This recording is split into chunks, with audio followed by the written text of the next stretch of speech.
Hello mga Beshwap, so due to public demand, maraming nag-ask ng chicken mommy recipe ko. So ari na nga ho. So pakukuluan natin yung chicken, nilagyan ko yun ng sibuyas, bawang, luya at paminta at saka kaunting asin. So pakukuluan nyo lang yung chicken hanggang sa lumambo, tapos yung pinagpakuluan, yun yung magiging sabaw or magiging soup.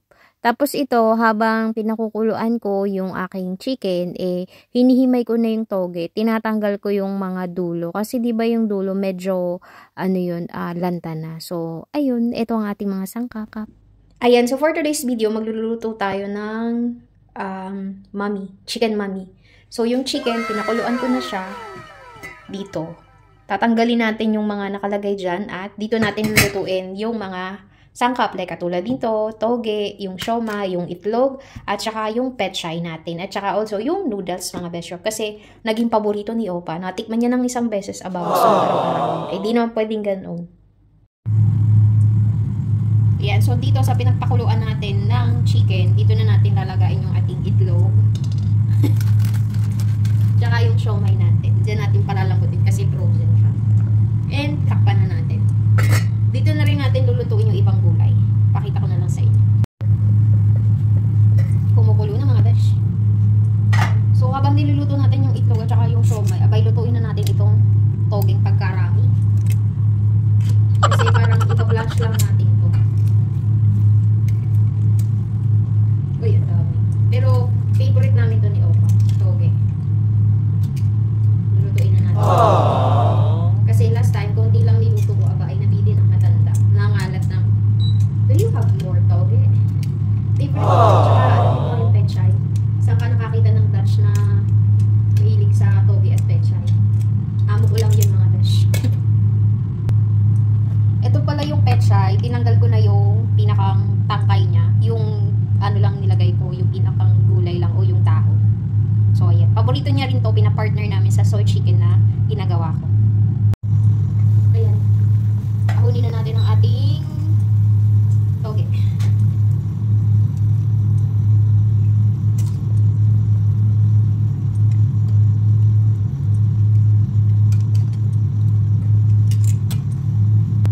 Then yung pechay naman, iba-blanch lang din natin.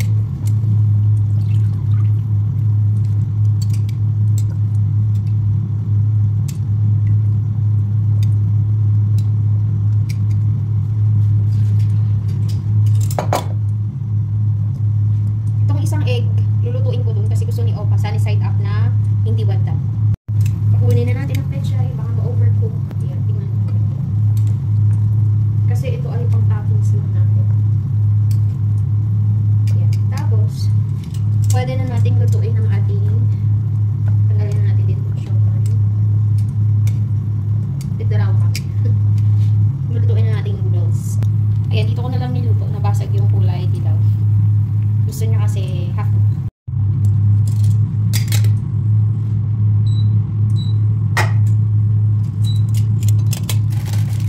Ito pala yung ginagamit kong noodles, Indomie chicken noodles. Pero pwede din kayo gumamit ng Lakme chicken noodles or kahit anong noodles meron kayo.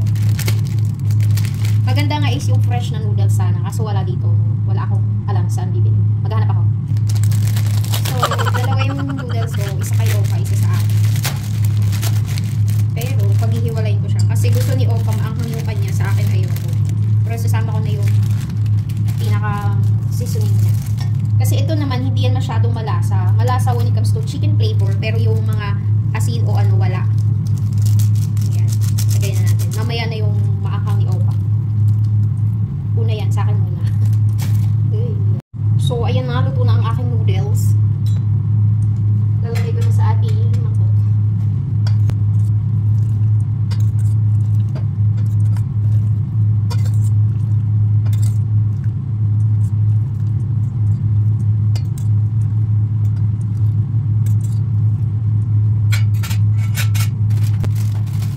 Lutuin natin para kay Opa.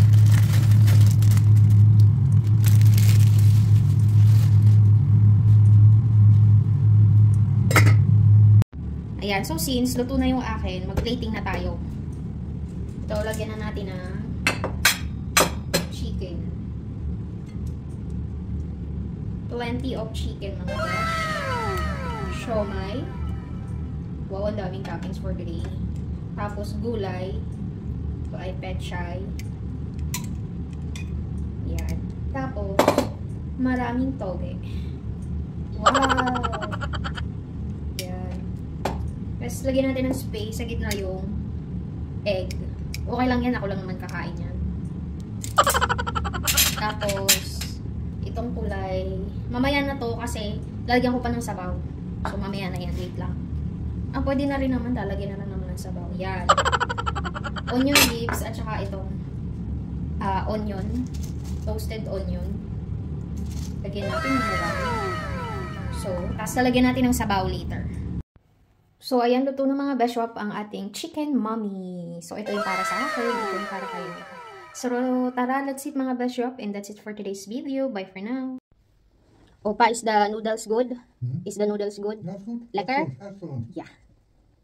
Aww. You really like it too, no?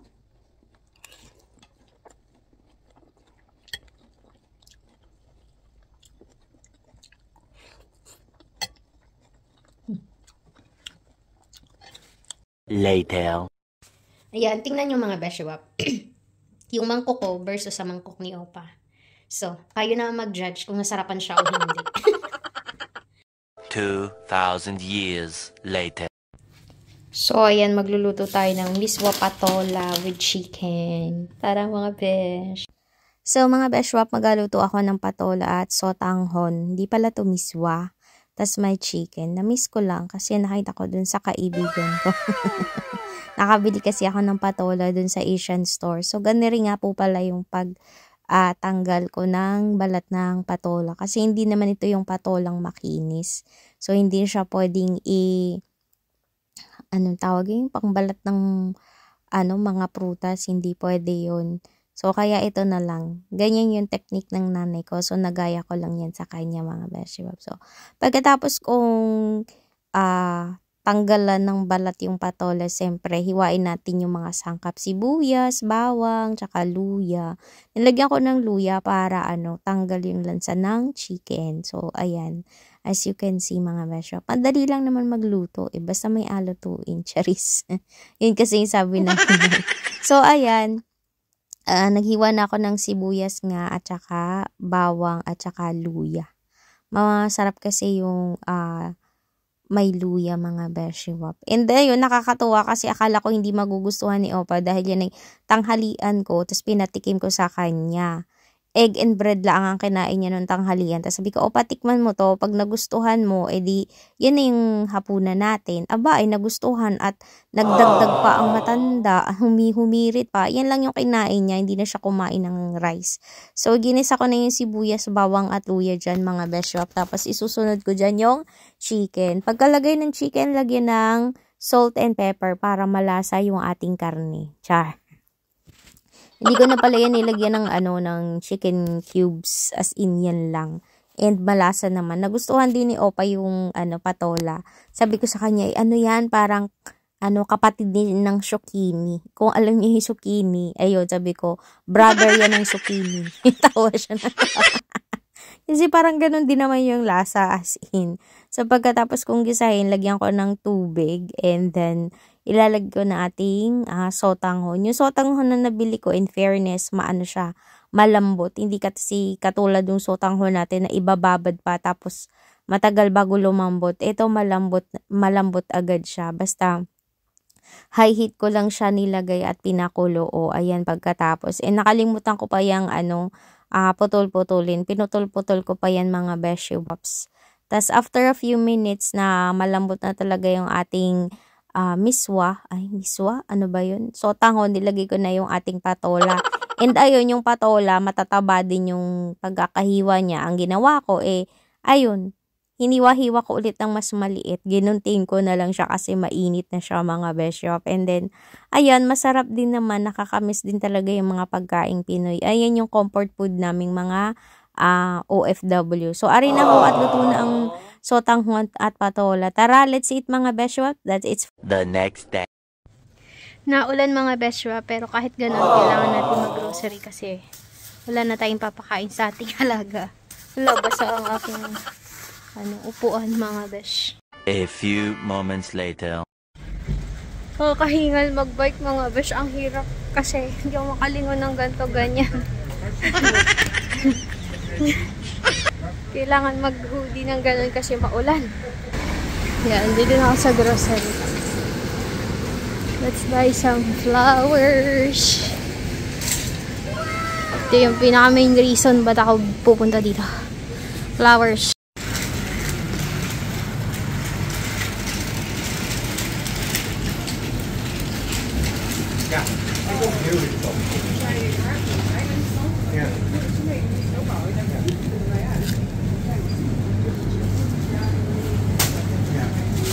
Garlic.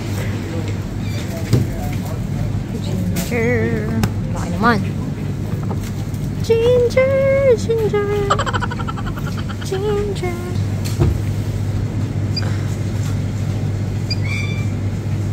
Huh?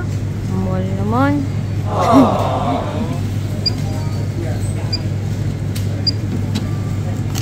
Ang mahal eh. Fine. Panghalo sa adobo. Pwede na to. Adobo ang ampalaya. Ay, sitaw.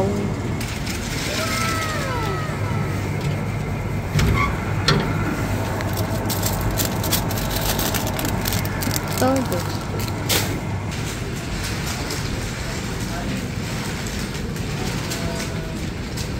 There is no need some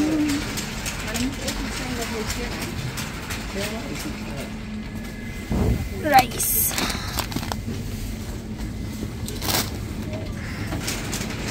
You want some?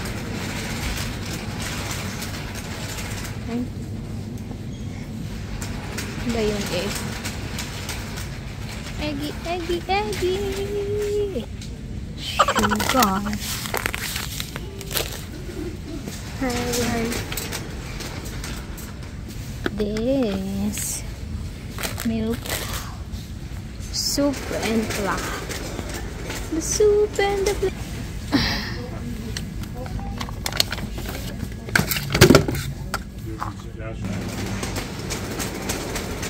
Chippy, chippy, chippy.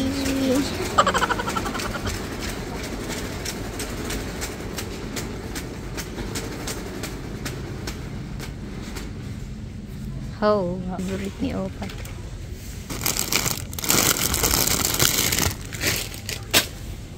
Saka yogurt na lang ni Opa. And that's it, our grocery for today. Let's go. Magbayad tayo. Later. Dami kong gagawin mga besh. Hindi pa luto ang aking beef. Matigas pa. This is for our lunch siya na. Kaso hindi pa siya luto. Hindi pa siya malambot na malambot. Maming hapunan na lang. Ayun mga beshwap, at inumpisahan ko ng mag-ayos ng mga bulaklak. Alam nyo naman, pagka walang bulaklak na bago, ay nalulungkot ang aking alaga. Kaya ito, inumpisahan ko na. Siyempre, ibigay ang hilig na walang ligalig. Favorite color niya, yellow roses, mga besyo. Ayan ho, kung nahilo kayo sa pag-grocery ko, ako din, nahilo din sa pag-check ko, nakakahilo yung aking video. So, ito na mga beshiwap, nilagyan ko siya ng mga daisy, iba-ibang kulay na daisy. And it makes it perfect mga beshiwaps as in. Ang ganda mga beshiwap, companies.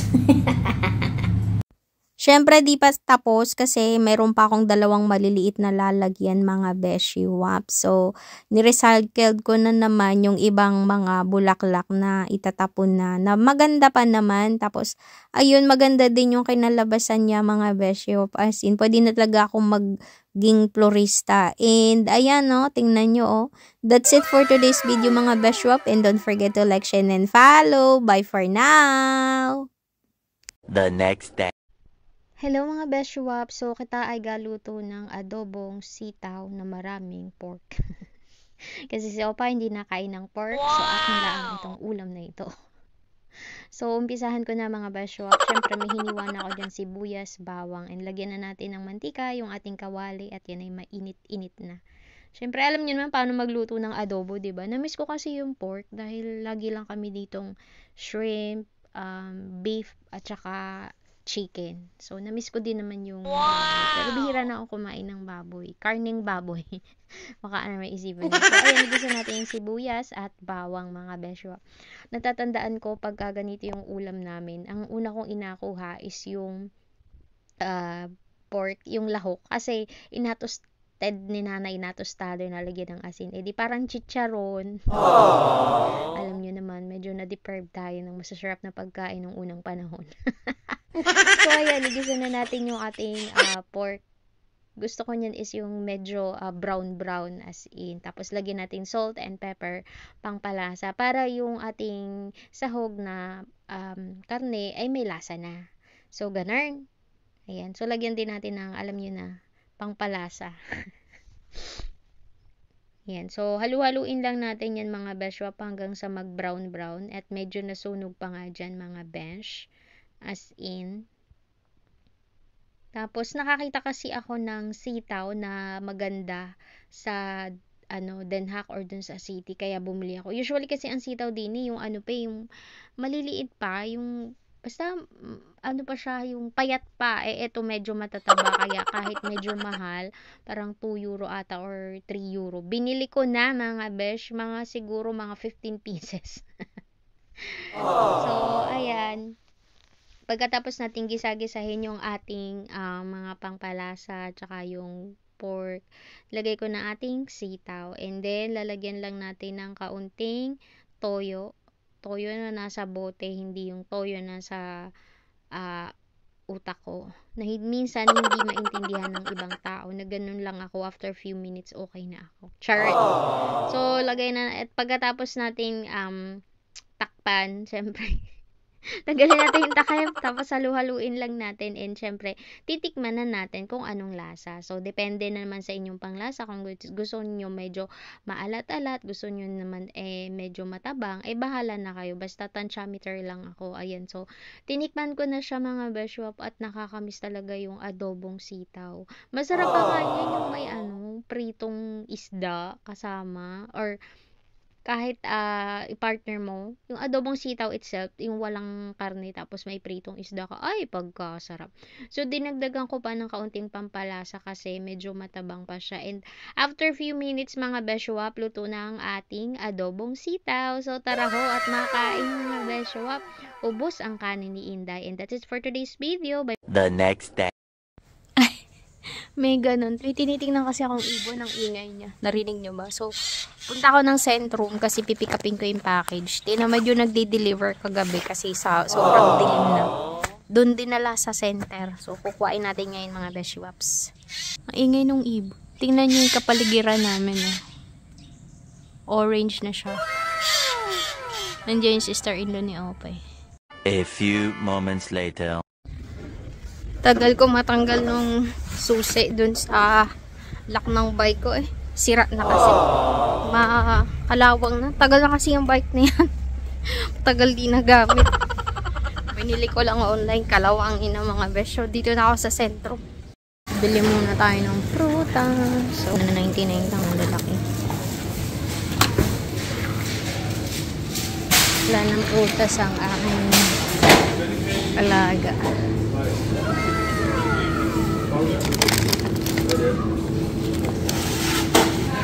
Masarap to, parang lechong paksiw. Dainan. Sabor.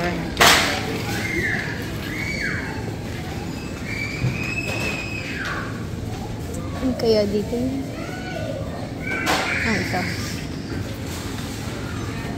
Ito, kailangan ko nito at saka nito. Yan lang ang bibiling ko. Chocolate. Ano ba yung chocolate dito? Chocolate.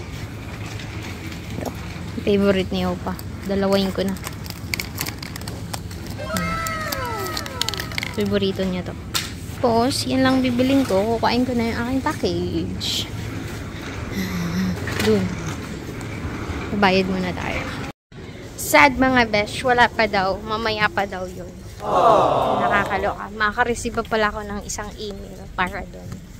So, balik ako later or tomorrow pag na-receive ko yung email. 3 hours later. So, mga beshop, alas 3 na ng hapon. Babalik ako ng Centrum kasi kaninang umaga, wala pa dun yung package. So, ngayon, nag-email na sa akin na nandun. Kukuhain ko na siya ngayon. Pagod ako dun mga besh. Buti na lang di umuulan today. Punta ako dun ulit. Ito na siya mga besh. Excited na ako mag-unboxing mamaya. So, uwi na tayo. Wala man ako ibang gagawin dito. Ito lang. Tinamad kasi idiretso sa bahay. Kaya dyan na lang iniwan para isang bagsakan. Lako-lakong nagdi-deliver ito eh. Later. So, ayun, nakauwi na ako ng bahay. Ito na ang aking kinuhang package. Magluluto muna tayo bago tayo mag-unboxing, mga besh. Ipapakita pala ko sa inyo. So, yung kamote ko, ayan, may dahon na. Tapos yung mga lemon ko, may bago na naman siyang bulaklak. At ito, nag-yellow na. Ibig sabihin, mahihinog na siya. Diyan lang yan sa loob. Pag medyo mainit, nilalabas ko. Pero kailangan ipasok kasi masyadong malamig. Machuchugi sila sa labas. Ang ganda na ng aking kamote. Makakakain ako ng talbos ng kamote. After 5 years.